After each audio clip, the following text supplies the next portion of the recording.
नमस्कार।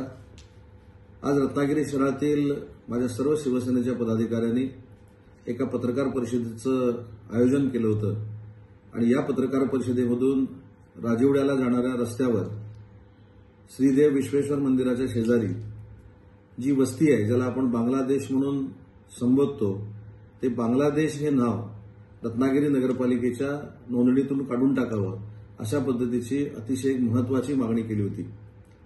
ही पत्रकार परिषद घेतल्यानंतर त्यांनी तसंच निवेदन रत्नागिरीच्या मुख्याधिकाऱ्यांना दिलं।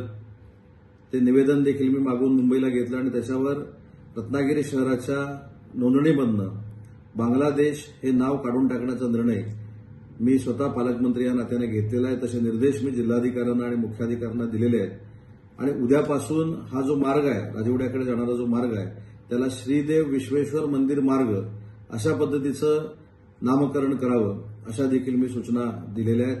कारण शेवटी राजिवडा आणि श्रीदेव विश्वेश्वर मंदिर याच्या मधल्या भागामध्ये जी वस्ती आहे त्याला बांगलादेश या नावानं संबोधणं हे आपल्या देशाच्या दृष्टीनं, आपल्या जिल्ह्याच्या दृष्टीनं, आपल्या महाराष्ट्राच्या दृष्टीनं आणि आपल्या रत्नागिरी शहराच्या दृष्टीनं अयोग्य असल्यामुळे ही जाणीव शिवसेनेच्या पदाधिकाऱ्यांनी प्रशासनाला करून दिली आणि त्याच्यामध्ये त्यांना यश आलंय। पालकमंत्री म्हणून मी बांगलादेश हे नाव काढून टाकण्याचे निर्देश दिलेले आहेत।